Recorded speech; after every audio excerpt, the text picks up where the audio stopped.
kahit yung mga magulang na naghirap pero naghahanap naman ng paraan para mapagtapos kayo, sana naman mag-ano kayo na mag-set kayo ng goal. Kasi napakasarap talaga.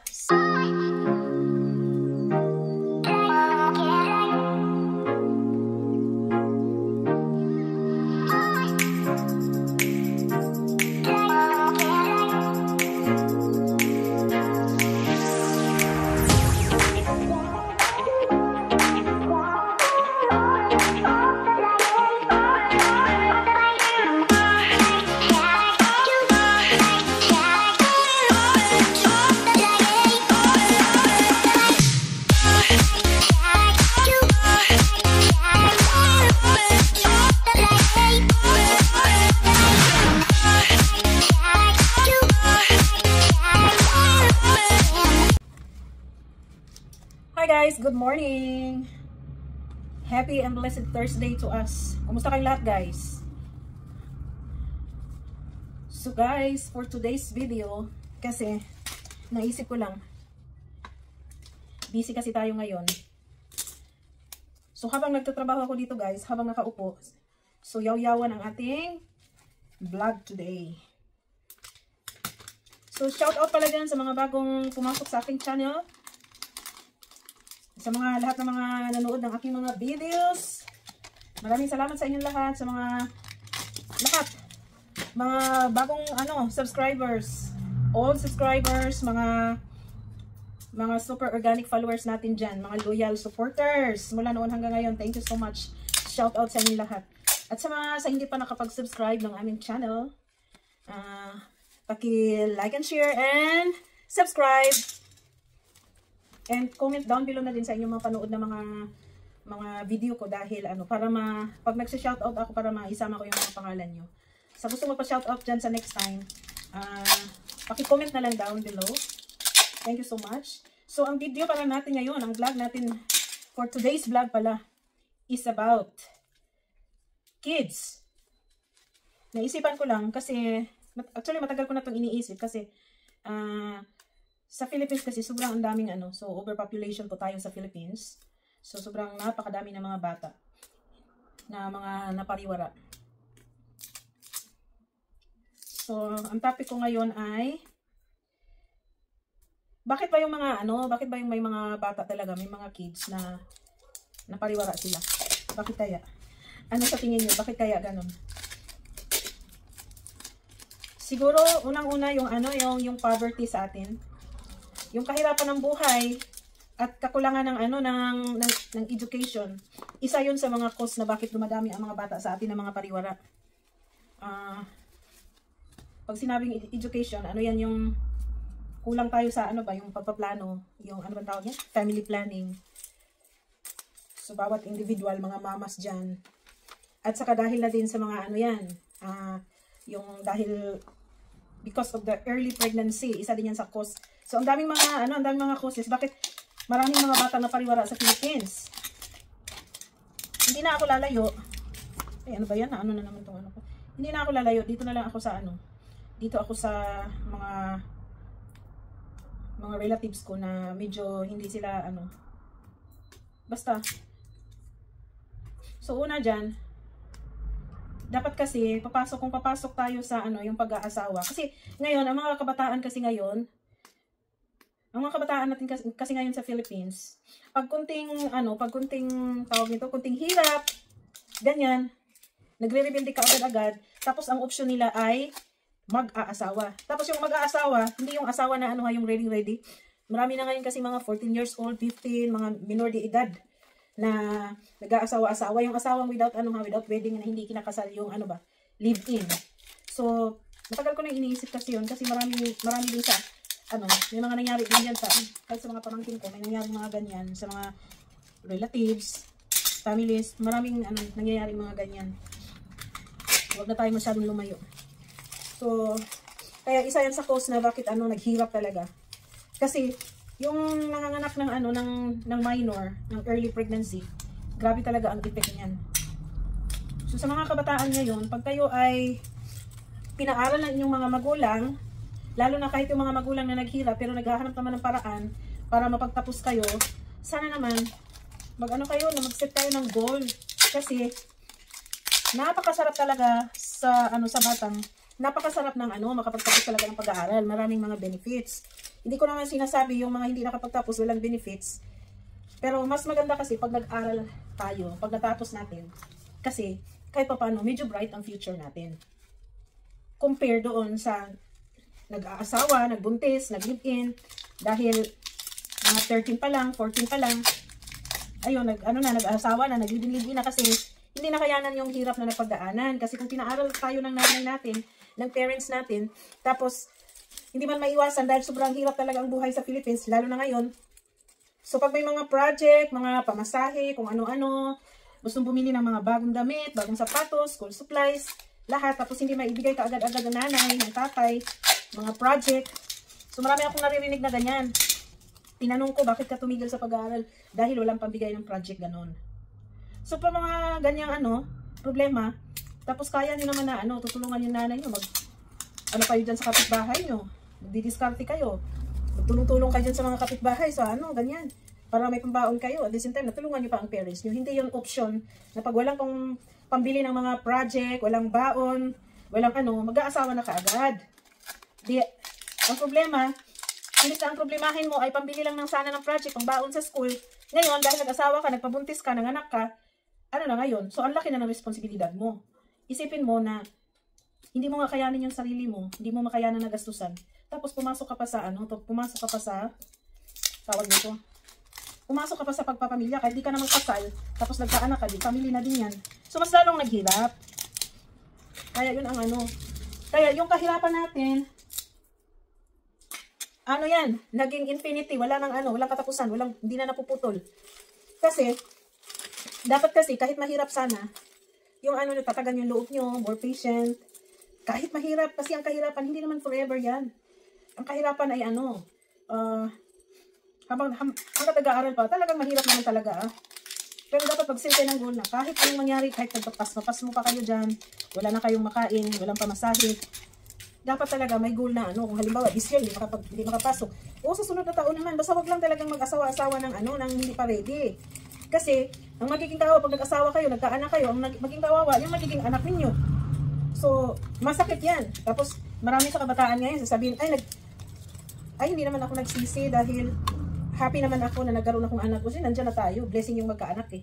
Pero diba mas happy sana ang magiging anak nyo kung nagtapos kayo sa pag-aaral, ready kayo emotionally, physically, at financially. So, lahat ng responsibilidad, magagampanan nyo. Hindi nyo ba iniisip na mas maging happy dapat sana yung magiging anak nyo kung napaghandaan ng lahat?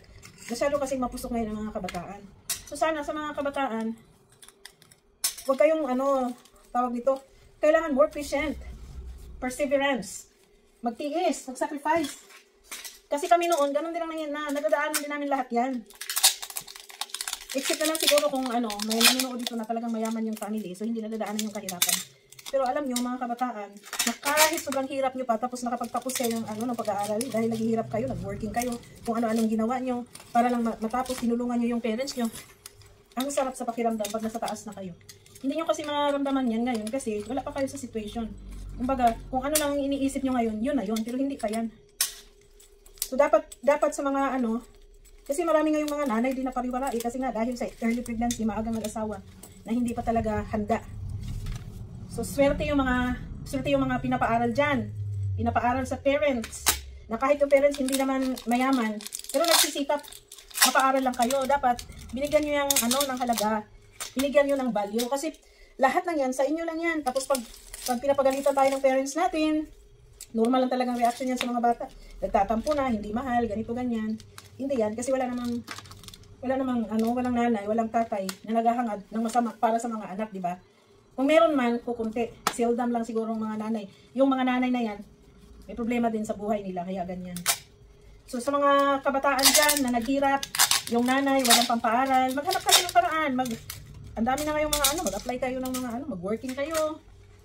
Tapos kung pagod, pahinga ng konti. Halimbawa, this year, hindi mo pag-aaral. Sa sunod na year, mag-aaral naman, ganun. Huwag palagi option yung pag-aasawa. Kasi, pagka ganyan talaga, wala talaga. Tuloy-tuloy ang kahirapan. Kasi pag minor de edad ka, nabuntis ka, manganak ka. Eh pag nanganak ka, yung anak mo kailangan ng gatas. Kailangan mong i-provide lahat. Kailangan ng gatas, kailangan ng damit, kailangan ipa-hospital, kailangan may vitamins. Lahat ng pangangailangan, dapat maibigay mo yan. Ngayon, kung nag-aasawa ka na hindi ka pa handa, dahil sa kapusukan mo lang, at dahil sa iniisip mo, mahirap ang family mo, mahirap ang parents mo, hindi ka napag-aral, ganyan. Hindi po rason yun. Kung hindi man mapag-aral ng parents, maghihintay kung kailan, or maghanap ng, magsariling sikap, mag-sacrifice. Ganun yun. Kasi naaawa ako sa yung mga bata pa na nag-asawa, na pumasok sa pag-aasawa, nanganganak. Tapos, kasi bata pa. Tapos, hindi rin alam mag-birth control. Pag panganak ng isa, sunod na naman kaagad. O paano na, nahihirapan nga sa isa, tapos may kasunod na kaagad yung ganun ba. So, wala lahat, hindi ready. Hindi siya ready physically, emotionally, psychologically. Mas lalo na yung financial. So, kaya, ang mangyari, walang mangyari, hirap. Hirap sa buhay, ganun. So, kung kayong mga kabataan, ayaw yung magbago, ganun na lang talaga ang magiging buhay nyo. Mahirap. So, dapat kayong mga kabataan, kahit mahirap, magtiis kayo, more patient. Mag-aral kayo, tapusin nyo yung pag-aaral. Kung pinapaaral kayo ng parents nyo, ayusin nyo. Diyos ko. Pag ako pinaaral ng parents ko noon, ayusin ko talaga yung pag-aaral ko. Dahil ako ako noon, working ako. Ilang beses na parang hindi ko nakakayanin kasi sobrang hirap. Pero, lagi kong binabalikan, may goal ako. So, mag-set tayo ng goal. Para, kahit anong hirap yan, walang pamasahe, wala kang makain, tiisin mo lang. Kasi hindi naman sa lahat ng panahon magtitiis ka eh. Hindi naman sa lahat ng panahon maghihirap ka. Basta, tiisin mo lang yung stage na nandiyan ka. Huwag kang mag-decision ka agad-agad. Dahil naghirap na ako, napapagod na ako, mag-aasawa na lang ako. Diba? So, sa mga kabataan dyan, dahil, totoo naman yan eh, kayo yung pag-asa ng mundo. Diba? Yung kids are the future of the world. So, sana mapulutan nyo ng aral itong yaw-yaw ngayon. Dahil, wala tayong ibang magawang vlog, content. Habang nagtatrabaho tayo, mag-yaw-yaw na lang din tayo. Diba, mga kabataan? Shout out sa inyong lahat dyan. At sa mga nanay din naman, sana naman, pag nanganak kayo, dinala nyo yung anak nyo sa mundo na walang kamuang-muang, sana naman dyan, huwag nyo naman talikuran yung mga responsibility nyo sa responsibilities nyo sa mga anak nyo. Kahit mahirap, do your best. Kasi, dinala nyo sila sa dinala natin sa mundo ang mga bata, walang kamuang-muang, hindi nila alam yan. So, walang kasalanan yung mga bata. So, dapat lang, na kahit anong hirap, gawin natin. Diba? Basta, ang importante, yung mga ginawa natin, hindi naman illegal. Wala tayong inaapakan, hindi tayo nakakasakit, ganun. Kahit sobrang hirap pa yan, maglabandera dyan, o maitaguyod lang yung family, yung kids. Kasi kawawa din yung mga bata. Kasi ang mga bata kasi, pag nakatapos din yan sila, di naman nakakalimot sa magulang yan, tumutulong din naman. So dapat, yung mga nanay din, mga tatay, gampanan din ang At saka ang pinaka-the best dyan, para hindi tayo maghirap, especially dyan sa Philippines Huwag kasi anak ng anak. Kailangan may plano sa buhay. Oo, blessing blessing naman yung mga bibigyan tayo ng maraming anak. Kasi hindi lahat ng mga tao, hindi lahat ng mga babae nagkakaanak. Pero kung binigyan tayo ng blessing naman ng Panginoon, ayusin din natin. Dahil alagaan din natin. Hindi yung hindi yung iniluwan lang natin sa mundo tapos pababayaan na natin. Pakakainin lang natin, enough na yun. Hindi. Kailangan, siguraduhin natin na maibigay naman natin yung mga kailangan nila, di ba? Kawawa naman yung mga bata. So, ang kahirapan, ang mga kasi, depende din kasi yan sa parents kung paano nila pinapalaki ang mga anak nila eh. Depende din yan sa So, pag talagang mga bata, well-guided din sa loob ng family, mag-i-excel din talaga yung mga bata, di ba? Ganun yun. Parang, yun ang parang na-bother ako dyan sa kakaisip ng, kasi marami din kasi, ako din may mga pamangkin din ako mga mga hindi nakapagtapos, ganyan. Kaya, tapos ngayon ng mga bata, parang hindi na willing mag-sacrifice din. Kami noon, basta sinabing, pag sinabing, sige, mag-aaral ka, ganyan. Ay, kahit mahirap pa yan. Inaano ka agad namin. Kumbaga, tuwang-tuwa kami pag, siguro dyan sa mga kabatch ko dyan, na mga mahirap na kagaya ko din. Siguro relate kayo sa sinasabi ko, na Yun nga siya sabi na ano daw eh. Yung poverty is not hindrance to success. Totoo yan. Ako talaga, proven and tested yan.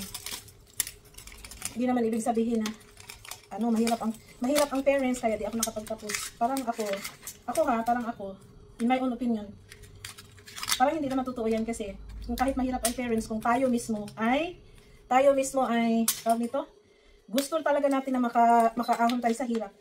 Gawin natin kung ano gusto natin gawin, na mag-success tayo, na makapagtapos tayo. Tiisin natin. So, ang advantage lang kung ikaw ay isang working din. So, medyo matatag na yung kung pagdating mo doon sa taas, matatag ka na. So, kung ano yung mag-encounter mo, mga problema, mga wala. Madali na lang sa'yo. Very easy na lang kasi napagdaanan mo na lahat. So, sana mga kabataan dyan, lumaban kayo. At dyan naman sa para sa mga, pinaaral, tapos ayaw mag-aral dahil gusto lang mag-asawa, tapos ngayon nagsisisi. Hindi pa naman huli ang lahat. Kahit may mga anak kayo, kung gusto nyo magtapos, pwede pa rin kayong magtapos. Mag-sacrifice kayo, gawin nyo yung i-divide nyo na yung time nyo at saka yung panggastos. Kasi, iba kasi talaga, pag nakatapos tayo sa pag-aaral, meron nang magsabi na, hindi naman kasi, marami naman hindi nakapagtapos, tapos mayaman naman, gano'n. Oo, okay naman yan, kasi depende sa diskarte natin yan. Pero, mas maganda talaga, na may natapos, kasi kahit anong situation sa buhay, kumbaga kaya nating panindigan. So, kung hindi naman makapagtapos, tapos magaling din sa buhay, okay din yan, wala tayong problema dyan, walang question dyan. Wala tayong issue dyan. Ang importante lang na bawat natin, mga obligasyon at mga responsibilities, nagagampanan natin, di ba? So, hanggang dito lang kasi mahaba na pala yung video ko. So, di ba? So, thank you for watching! Sana ay may natutunan kayo dito sa aking yaw-yawan portion. So, bye everyone! See you around! God bless!